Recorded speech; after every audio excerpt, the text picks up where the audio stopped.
Days into early voting and the lines are still long across battleground states. As of last night, Georgia officially surpassed 1 million ballots cast in its first week of early voting.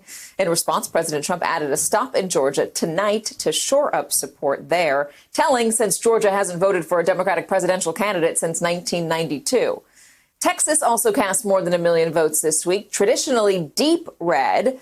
But the Democratic Party there says that turnout is only one of several promising signs the state could go blue for the first time since Jimmy Carter in 1976. The party also points to registrations. A record 16.9 million people are now signed up to vote. That is 78%, a whopping 78% of the state's voting age population. And among new voters, more than half are under the age of 25 or are people of color. Joining me now is former Texas Congressman and former 2020 Democratic presidential candidate, Beto O'Rourke. Congressman, thanks so much for being here. So we just had Steve Kornacki on the last segment, and he was showing some of the polling. And one of the only bright spots for Donald Trump right now is that he's not down to Biden in Texas. Is that going to be the outcome on Election Day? What's your expectation after all of these registrations and the people who are registering and the number of people who have voted early? I think polls in Texas, Katie, tend to be misleading. This is the most voter suppressed state in the country. So it's actually pretty hard to count the voters, and especially Democratic voters. For example, on the eve of the 2016 presidential election, Hillary Clinton was down in most Texas polls by double digits.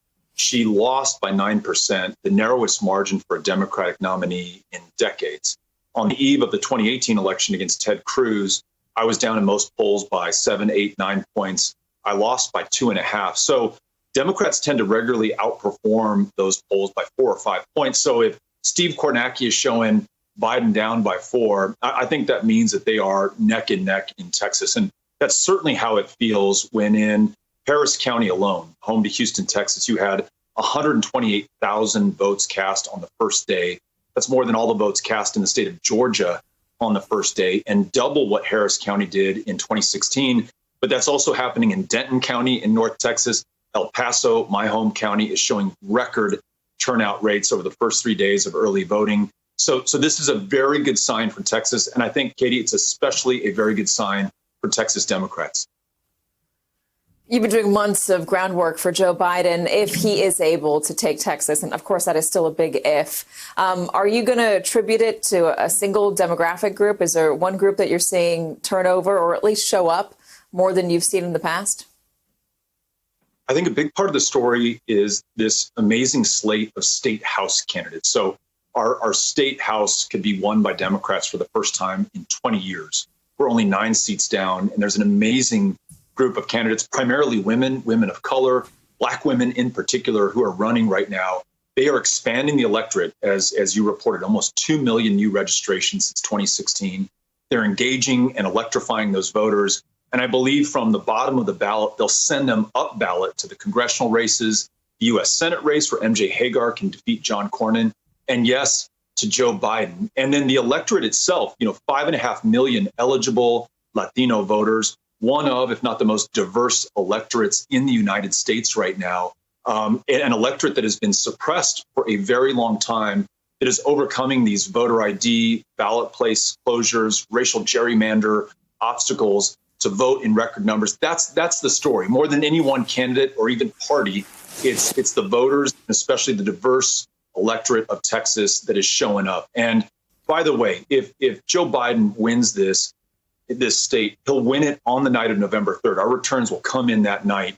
It puts an end to this national nightmare. And Pennsylvania, which you highlighted right now, that state will take days or even weeks to count its votes. We should know better than to think that Donald Trump won't, in that time, try to prematurely claim victory or illegitimately or illegally steal this election. The best antidote to that outcome is Texas. 38 electoral college votes. Mathematically, it is impossible then for Donald Trump to claim victory, and this country can move on and get past Trump and Trumpism. That's how important Texas is. And that's why I urge everyone in and outside of Texas to think about investing in this state and making sure that we come through for the rest of the country.